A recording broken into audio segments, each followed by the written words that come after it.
नमस्कार दोस्तों, मैं हूं महेंद्र मीणा। मैं आप सभी का मेरे चैनल में बहुत बहुत स्वागत करता हूं तथा जिन भाइयों ने भी अभी तक मेरा चैनल सब्सक्राइब नहीं किए हैं कृपया मेरे चैनल को सब्सक्राइब कर लें। तो आज हम पढ़ेंगे जाति एवं जनजाति के बारे में। ठीक है, तो आज का हमारा टॉपिक है जाति और जनजाति के बारे में। तो आज मैं आपको बताऊंगा 10 अति महत्वपूर्ण प्रश्न जाति और जनजाति के बारे में जो कॉम्पिटिटिव एग्जाम्स में बहुत बार पूछे जाते हैं। ठीक है, तो बिना देर करे हम वीडियो को स्टार्ट करते हैं। हमारा पहला क्वेश्चन है कि गरासिया जनजाति से संबंधित नृत्य हैं। क्या है? गरासिया जनजाति से संबंधित नृत्य हैं। तो ऑप्शन ए लूर नृत्य, ऑप्शन बी राय नृत्य, ऑप्शन सी रतवई नृत्य, ऑप्शन डी चरी नृत्य। तो इसका आंसर हो जाएगा ऑप्शन ए। क्या हो जाएगा? ऑप्शन ए लूर नृत्य। क्योंकि जो गरासिया जनजाति के नृत्य हैं वो कौन कौन से हैं? लूर, कुच, वालर, मांदल, जवारा, मोरिया तथा गोर नृत्य हैं। ठीक है, कौन कौन से हैं? लूर, कुच, वालर, मांदल, जवारा, मोरिया तथा गोर। ये नृत्य गरासिया जनजाति के हैं। ठीक है, और लूर नृत्य किसके द्वारा किया जाता है? क्या है? लूर नृत्य किसके द्वारा किया जाता है? तो ये महिलाओं के द्वारा किया जाता है। किसके द्वारा? महिलाओं के द्वारा। और कितने पक्षों में होता है? 2 पक्षों में होता है। कितने पक्षों में? 2 पक्षों में, वर और वधु पक्ष में। ठीक है, वर और वधु पक्ष में। ठीक है, अगला क्वेश्चन देखिए आप। वर्ष 2011 में, कब? वर्ष 2011 में निम्नलिखित में से कौन से 2 जिले उनकी कुल जनसंख्या में सबसे कम अनुसूचित जनजाति प्रतिशत रखते हैं? क्या है? वह 2 जिले कौन से हैं जो जनसंख्या में सबसे कम अनुसूचित जनजाति प्रतिशत रखते हैं? अनुसूचित जनजाति प्रतिशत रखते हैं। ठीक है, तो ऑप्शन देखिए आप। ऑप्शन ए है चूरू सीकर, ऑप्शन बी गंगानगर और हनुमानगढ़, ऑप्शन सी बीकानेर और नागौर, ऑप्शन डी भरतपुर और धौलपुर। तो इसका जो सही आंसर होगा ऑप्शन सी हो गया। क्या होगा? ऑप्शन सी बीकानेर और नागौर। क्योंकि जो अनुसूचित जनजाति हैं वो उनका सबसे कम प्रतिशत रखने वाला जिले कौन कौन से हैं? बीकानेर और नागौर। और इनमें कितने प्रतिशत अनुसूचित जनजाति प्रतिशत रखते हैं? ये 0.3। कितना? 0.3। ठीक है, और जो सर्वाधिक प्रतिशत रखते हैं वो कौन कौन से जिले हैं? बांसवाड़ा और डूंगरपुर। तो बांसवाड़ा में तो 76.4% है और डूंगरपुर में कितने हैं? 70.8%। कितना है? 70.8%। तो सबसे कम रखने वाले जिले तो बीकानेर और नागौर, और जो सबसे सर्वाधिक रखते हैं वो है बांसवाड़ा और डूंगरपुर। ठीक है, अगला क्वेश्चन है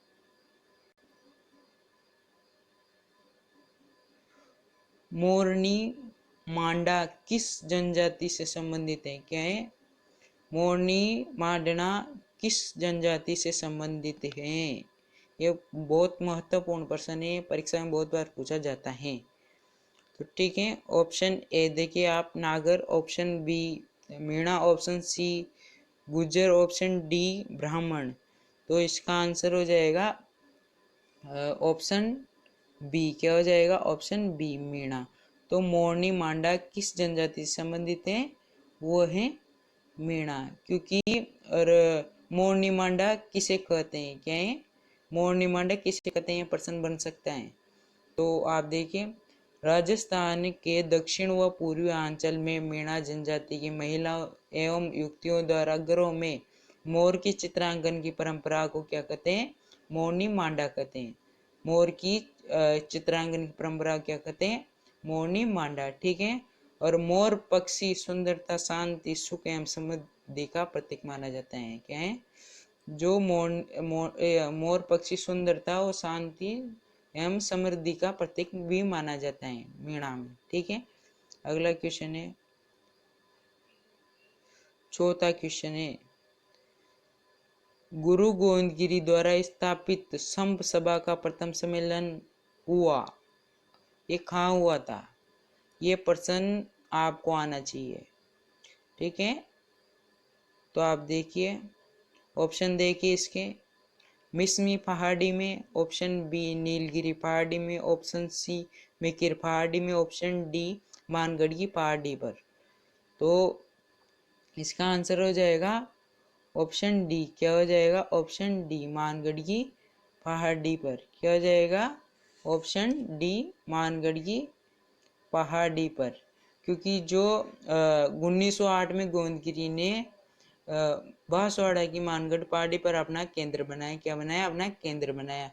और 1913 ईस्वी में मेवाड़ के भील कोर के सैनिक ने मेजर बेरी को आदेश दिया कि वहां जाकर गोलियां चलानी है। ठीक है, जिसमें मारे गए 1500 सैनिक। कितने मारे गए? 1500 सैनिक मारे गए। और राजस्थान सरकार ने हाल ही में मांडन कांड की बरसी की। क्या की? बरसी 2013 में, वर्ष 2013 में। ठीक है, अगला क्वेश्चन है 5वां क्वेश्चन, भील क्षेत्रों में बाऊजी के नाम से जाने जाते हैं। क्या है? भील क्षेत्रों में बाऊजी के नाम से जाने जाते हैं। तो ऑप्शंस देखिए आप, Dayanand Saraswati, option B Motilal Tejawat, option C Guru Govind Giri, option D Raja Ram Mohan Roy. तो इसका जो आंसर होगा वो होगा ऑप्शन बी। क्या होगा? Option B Motilal Tejawat. तो भील क्षेत्रों में बाबूजी के नाम से कौन जाने जाते हैं? वो जाने जाते हैं मोतीलाल तेजावत। क्योंकि एक ही आंदोलन कहाँ हुआ? उदयपुर, डूंगरपुर, बांसवाड़ा, प्रतापगढ़, सिरोही और गुजरात के भीलगरा से जनजाति क्षेत्र में फैलाए। क्या है? एक ही आंदोलन उदयपुर, डूंगरपुर, बांसवाड़ा, प्रतापगढ़, सिरोही व गुजरात के भीलगरा से जनजाति क्षेत्र में फैलाए। और इसका नेतृत्व किसने किया था? मोतीलाल तेजावत ने। किसने किया था? मोतीलाल तेजावत ने। तो एक आंदोलन का नेतृत्व किसने किया था? ये प्रश्न बनता है। तो किसने किया था? मोतीलाल तेजावत ने। और जिसे बाऊजी और मेवाड़ का गांधी कहा जाता है। जिसे क्या कहा जाता है? जिसे मेवाड़, इन्हें बाऊजी और मेवाड़ का गांधी भी कहा जाता है। ठीक है, अगला क्वेश्चन है, 6वां क्वेश्चन है हमारा, राजस्थान जनजाति क्षेत्रीय विकास सहकारी संघ की स्थापना किस वर्ष हुई? यह प्रश्न बहुत बार पूछा जाता है परीक्षा में, तो आपको इसका पता भी होगा।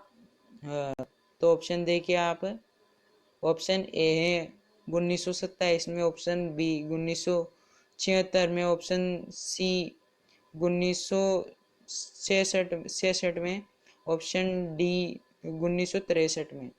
तो इसका आंसर हो जाएगा ऑप्शन बी। क्या हो जाएगा? 1976 में। तो राजस्थान जनजाति क्षेत्रीय विकास सहकारी संघ की स्थापना किस वर्ष हुई? वो हुई थी 1976 में। ठीक है, क्योंकि जो राजस्व संघ है का मुख्य उद्देश्य आदिवासियों को साहूकार के शोषण से मुक्ति दिलाना है। ठीक है, इसका क्या उद्देश्य है? आदिवासी को साहूकार के शोषण को मुक्ति दिलाना है। ठीक है, अगला क्वेश्चन है, आदिवासियों का कुंभ कहा जाने वाला बेणेश्वर मेला कहाँ लगता है? क्या है? आदिवासियों का कुंभ किसे कहा जाता है? ये प्रश्न बनता है, तो कहा जाता है बेणेश्वर को। ठीक है, तो आदिवासियों का कुंभ कहा जाने वाला मेला कहाँ लगता है? तो ऑप्शन ए है Dungarpur, option B Dholpur, option C Bharatpur, option D Karauli. तो इसका आंसर हो जाएगा ऑप्शन ए। क्या होगा? Option A Dungarpur. क्या होगा? Option A Dungarpur. क्योंकि जो सोम, माही और जाखम नदी के संगम स्थल पर स्थित आदिवासी के महातीर्थ स्थल, क्या है? महातीर्थ स्थल बेणेश्वर धाम में आदिवासियों का कुंभ कहलाने वाले मेले का आयोजन कब होता है? माघ शुक्ल एकादशी से पूर्णिमा तक। ये कब तक होता है? माघ शुक्ल एकादशी से पूर्णिमा तक। ठीक है, इसका आयोजन कब होता है? माघ शुक्ल एकादशी से पूर्णिमा तक होता है। और यहाँ इस क्षेत्र का सर्वाधिक पूज्य शिवलिंग स्थापित है। क्या है? यहाँ सर्वाधिक पूज्य शिवलिंग स्थापित है? ये भारत का एकमात्र ऐसा शिवलिंग है। क्या? ये भारत का एकमात्र ऐसा शिवलिंग है जो खंडित रूप में पूजा जाता है, जो खंडित रूप में पूजा जाता है। ठीक है, भारत का एकमात्र ऐसा शिवलिंग जो खंडित रूप में पूजा जाता है वो है डूंगरपुर में। ठीक है, अगला क्वेश्चन है, राजस्थान का कौन सा जिला, क्या राजस्थान का कौन सा जिला सहरिया जनजाति का आवास स्थल माना जाता है? क्या है? राजस्थान का कौन सा जिला सहरिया जनजाति का आवास स्थल माना जाता है? तो ऑप्शन ए है Pratapgarh, option B Banswara, option C Bara, option D Chittorgarh. क्या? Option D Chittorgarh. तो इसका आंसर बताइए क्या होगा? इसका आंसर होगा ऑप्शन सी। क्या होगा? Option C 12। तो राजस्थान का सहरिया जनजाति का आवास स्थल किसे माना जाता है? वो माना जाता है बारा को, क्योंकि सहरिया जनजाति भारत सरकार द्वारा आदिम जाति समूह में शामिल राजस्थान की एकमात्र जनजाति है। क्या है? आदिम जाति समूह में शामिल है राजस्थान की एकमात्र जनजाति है। यह जनजाति राजस्थान के बारा जिले की शाहबादो किशनगढ़ तहसील में, कौन कौन सी तहसील है? शाहबादो किशनगढ़ तहसील में निवास करती हैं। ठीक है, अगला क्वेश्चन है, भारत सरकार की तरफ से घोषित राज्य की एकमात्र आदिम जनजाति है? क्या है? भारत सरकार की तरफ से घोषित राज्य की एकमात्र आदिम जनजाति है, आदिम जनजाति है। तो ऑप्शन ए है Sahariya, option B Garasia, option C Damor, option D Vasara. तो इसका आंसर हो जाएगा ऑप्शन ए। क्या हो जाएगा? ऑप्शन ए सहरिया जनजाति। तो भारत सरकार के एक की तरफ से घोषित राज्य की एकमात्र आदिम जनजाति कौन सी है? वो है सहरिया जनजाति। क्योंकि जो सहरिया जनजाति ऐसी जनजाति है जो कभी भी भीख नहीं मांगती। क्या नहीं मांगती? कभी भी भीख नहीं मांगती। ठीक है, अगला क्वेश्चन है, लास्ट 10वां क्वेश्चन है हमारा, जनजाति वर्ग के उत्थान के लिए गोविंद गुरु ने किस संस्था की स्थापना की? क्या जनजाति वर्ग के उत्थान के लिए गोविंद गुरु ने किस संस्था की स्थापना की? तो ऑप्शन ए है वीर भारत सभा, ऑप्शन ए वीर भारत सभा, ऑप्शन बी है मीणा सभा, ऑप्शन सी है ग्रासीय सभा, ऑप्शन डी है संप सभा। तो इसका आंसर हो जाएगा संप सभा, ऑप्शन डी। तो जनजाति वर्ग के उत्थान के लिए गोविंद गुरु ने किस संस्था की स्थापना की? वो की थी संप सभा की। क्योंकि गोविंद गिरी दयानंद सरस्वती की प्रेरणा से, किसके प्रेरणा से? गोविंद गिरी दयानंद सरस्वती की प्रेरणा से जनजाति की सेवा में लग गए। उन्होंने 1883 में संप सभा की स्थापना की। इससे मध्य में आदिवासियों को इन्होंने मध्य के आदिवासियों को संगठित किया और उनमें व्यापक सामाजिक बुराइयों को दूर करने का प्रयास भी किया। ठीक है, तो आज के ये थे हमारे 10 अति महत्वपूर्ण प्रश्न। यदि आपको वीडियो अच्छा लगा तो चैनल को सब्सक्राइब कीजिए, वीडियो को लाइक कीजिए और कमेंट करके बताइए आपको क्या समस्याएं। ठीक है, धन्यवाद। Thanks for watching this.